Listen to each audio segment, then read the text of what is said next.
केंद्रीय गृह मंत्री अमित शाह ने रतन टाटा के निधन पर क्या कुछ कहा, सुनते हैं। सबसे पहले तो मैं रतन टाटा जी को बहुत मनपूर्वक श्रद्धांजलि देता हूं। रतन टाटा जी, मेरा उनसे व्यक्तिगत भी गहरा परिचय रहा, परंतु न केवल भारतीय उद्योग जगत के, पूरे विश्व के एक सम्मानीय उद्योजक रहे। टाटा समूह का नेतृत्व करना ही अपने आप में एक बहुत बड़ी बात होती है, परंतु उन्होंने टाटा समूह का नेतृत्व ऐसे समय में संभाला जब टाटा समूह को अनेक प्रकार के परिवर्तन करना जरूरी था, और धैर्यपूर्वक बारीकी से अध्ययन करके टाटा समूह के सारे उद्योगों को और काम करने की पद्धति को, दोनों को उन्होंने परिवर्तित किया। और केंद्रीय मंत्री पीयूष गोयल ने भी टाटा सन्स के पूर्व चेयरमैन रतन टाटा के निधन पर उन्हें श्रद्धांजलि दी और साथ ही उनके साथ कुछ यादों को साझा भी किया। बहुत ही संवेदनशील व्यक्तित्व थे।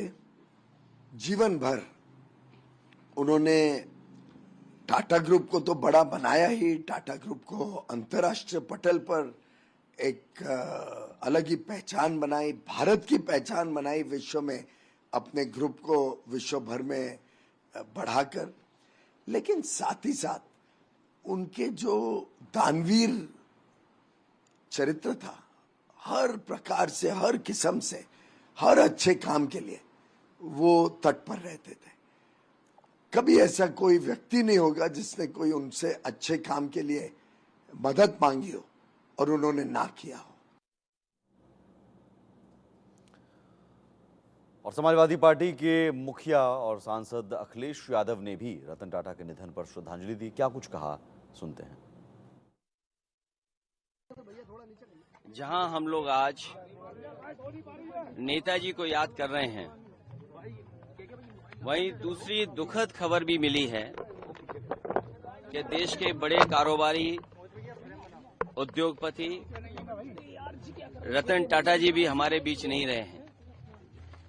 एक ऐसे उद्योगपति जिन्होंने अपना और उस समूह ने देश की अर्थव्यवस्था में बहुत बड़ा योगदान दिया है। आजादी से पहले और आजादी के बाद से टाटा समूह ने बहुत बड़ा देश की आर्थिक स्थिति को सुधारने में और आर्थिक तरक्की के लिए बड़ा योगदान किया है। समाज के कल्याण के लिए जिस तरीके से उन्होंने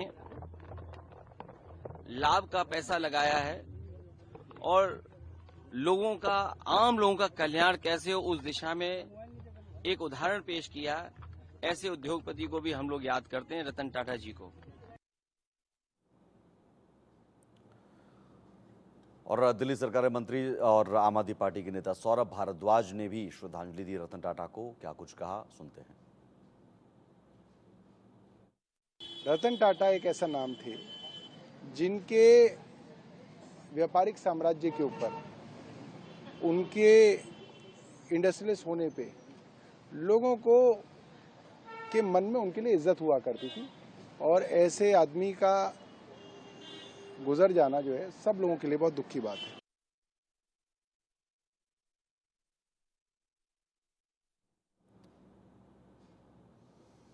तो तमाम जो लोग हैं, चाहे वो सियासी जगत से जुड़े हुए लोग हैं, खेल जगत से, उद्योग जगत से लोग हैं, वो सभी श्रद्धांजलि दे रहे हैं। मध्य प्रदेश के मुख्यमंत्री मोहन यादव ने श्रद्धांजलि दी। क्या कुछ कहा, सुनते हैं।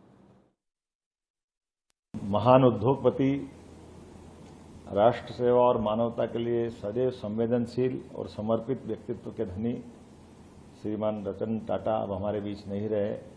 स्वर्गीय रतन टाटा का जीवन अपने आप में एक पूरे विश्वविद्यालय के समान है, जिन्होंने जीवन में बड़े सपने देखे और सपने नहीं देखे, उनको पूरा करके भी देखा। और संवेदनशीलता तो ऐसी कि मोटरसाइकिल पे 3-4 बच्चों के साथ जाते हुए व्यक्ति को देखते हैं तो कल्पना करते हैं कि गरीबों को भी कार मिलना चाहिए। तो ये लखटकिया कार का स्वप्न देखा 1 लाख में कार मिलना चाहिए। वो जीवन के सब क्षेत्रों में जहां जिए उन्होंने अपनी एक छाप छोड़ी है, एक पहचान बनाई है। बाबा महाकाल से कामना करता हूं उनको अपने चरणों में स्थान दें। ओम शांति शांति।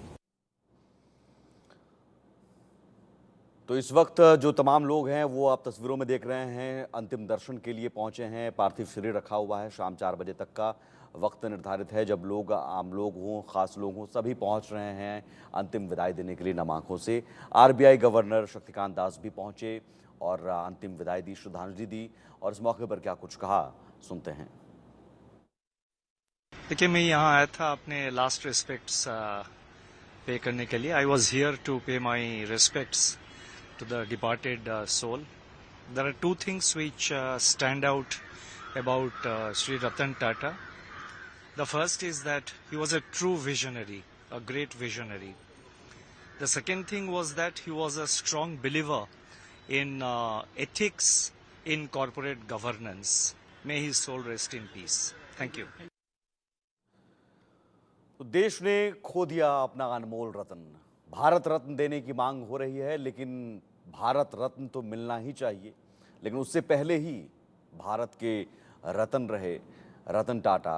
ये इसलिए भी क्योंकि उद्योग जगत में जो उनका योगदान था, टाटा समूह को बड़ा करने में, अंतर्राष्ट्रीय स्तर पर पहचान दिलाने में, उससे ज़्यादा योगदान देश की अर्थव्यवस्था की ऊंचाई तक पहुंचाने में भी। आधी सदी तक चेयरमैन रहे और टाटा समूह के ज़रिए उन्होंने देश की अर्थव्यवस्था में बड़ा योगदान दिया। और सिर्फ मुनाफे पर ध्यान नहीं, मुनाफा उद्योग जगत में हमेशा देखा जाता है, लेकिन उस मुनाफे को कैसे देश के कल्याण में लगाया जाए, आम लोगों की ज़िंदगी को कैसे बेहतर किया जाए, विज़न उनका हमेशा से रहा इसी पर कि कैसे हम आम लोगों से कनेक्ट हो सकें। और यही वजह है कि रतन टाटा के निधन के बाद से सिर्फ तो तमाम जो दिग्गज हैं, सियासी दिग्गज हों, उद्योग जगत के दिग्गज हों, सिर्फ वही नहीं बल्कि आम लोग भी इस खबर से दुखी हैं। आम लोग भी स्तब्ध हैं और आम लोग भी कहीं ना कहीं रतन टाटा से जुड़ाव हमेशा से महसूस करते रहे, क्योंकि टाटा ग्रुप ने आम लोगों को छुआ, आम लोगों की ज़िंदगी को बेहतर बनाया। और तमाम जो लोग हैं वो श्रद्धांजलि दे रहे हैं, नम आंखों से अंतिम विदाई दे रहे हैं। केंद्रीय मंत्री अर्जुन राम मेघवाल ने क्या कुछ कहा रतन टाटा के निधन पर, सुनते हैं आपको। केंद्रीय मंत्री अर्जुन राम मेघवाल साहब हमारे साथ में मौजूद हैं। मेघवाल साहब, रतन टाटा जी का निधन हो गया है, किस तरीके से देखते हैं आप उनका जीवन? देखिए, सुबह से जो मैं मीडिया में देख रहा हूं कि भारत का रतन चला गया, तो ये जो श्रद्धांजलि है, मुझे लगता है कि बहुत बड़ी श्रद्धांजलि भारत के नागरिक दे रहे हैं कि भारत का रतन चला गया। हमारे राष्ट्रपति जी ने भी श्रद्धांजलि दी है, हमारे प्रधानमंत्री जी ने भी दी है, उपराष्ट्रपति जी ने, लोकसभा स्पीकर ने, सबने दी है। और मेरा भी एक अनुभव इनके साथ है कि जब पार्लियामेंट की नई बिल्डिंग बन रही थी तो इन्हीं की कंपनी को जब काम था और जब शिलान्यास समारोह हुआ था, फाउंडेशन स्टोन ले हुआ था, तो आप खुद थे रतन टाटा जी। हमारे काफी इनसे चर्चा भी हुई थी इनके साथ। इन्होंने और बहुत हम्बल बैकग्राउंड के लगे, इतने बड़े आदमी होते हुए भी सबने कहा हमने फोटो खिंचवाना, तो उन्होंने कहा खिंचवा लो। तो मतलब फोटो सबके साथ इनका वहाँ उस समय जो पार्लियामेंट अफेयर्स में काम करने वाले जो कर्मचारी थे उनके साथ भी उन्होंने खिंचवाया था। तो हमारे लिए तो व्यक्तिगत क्षति भी है। दूसरा, जैसे हम देख रहे हैं कि अभी मैं लंदन की यात्रा में था तो मैंने देखा कि इंडियन जिम खाना करके एक जगह है, तो इनके परिवार ने देखो किस तरह से, जब एक भारतीय क्रिकेट टीम गई 1915-16 में खेलने के लिए और लॉर्ड्स में खेलने नहीं दिया, तो मेरे महाराजा बीकानेर के महाराजा गंगा सिंह जी, बड़ौदा के महाराजा गायकवाड़, पटियाला के महाराजा और इनके परिवार के लोग मिले और उन्होंने कहा भारतीय खिलाड़ी यहाँ खेल सके स्वाभिमान के साथ, ऐसा खेल का मैदान भी होना चाहिए। तो क्रिकेट का मैदान, हॉकी का मैदान और फुटबॉल का मैदान, तीनों मैदान बनाए। अभी नाम भी उसका इंडियन जिम खाना ही है। तो ये भारत के स्वाभिमान का भी एक प्रतीक है कि जहां जहां इनको लगा कि हम भारतीय हैं, भारतीय होने पे हमें गर्व है, भारतवासी होने पे हमें गर्व है, और भारत का कोई अपमान करता है, भारत के स्वाभिमान पे कोई चोट पहुंचाता है, तो ये अपने बिजनेस के माध्यम से या अपने CSR के माध्यम से भारत का स्वाभिमान उन्होंने हमेशा ही ऊंचा रखा। और कोई ऐसे रोचक प्रसंग आपको याद आते हैं टाटा जी के, जो आपको लगता है देश से ही जुड़े हुए या देश की हर समस्याओं में खड़े रहे हो?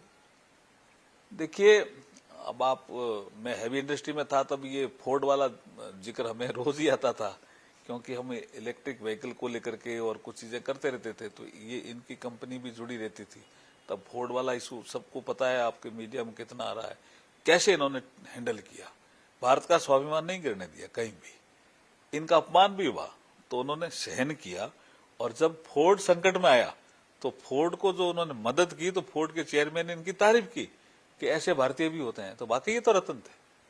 आखिरी सवाल है सर, महाराष्ट्र सरकार ने भारत रत्न देने की सिफारिश की है भारत सरकार से। देखिए, वो विषय अलग है, लेकिन वाकई ये रत्न तो थे, इसमें कोई शक नहीं। बहुत बहुत धन्यवाद। ये थे अर्जुन राम मेघवाल साहब, जिनका कहना है कि रत्न तो थे, भारत रत्न की बात है तो इसमें कोई समस्या नहीं है। कैमरामैन अवधेश के साथ संजय शर्मा, इंडिया न्यूज, दिल्ली।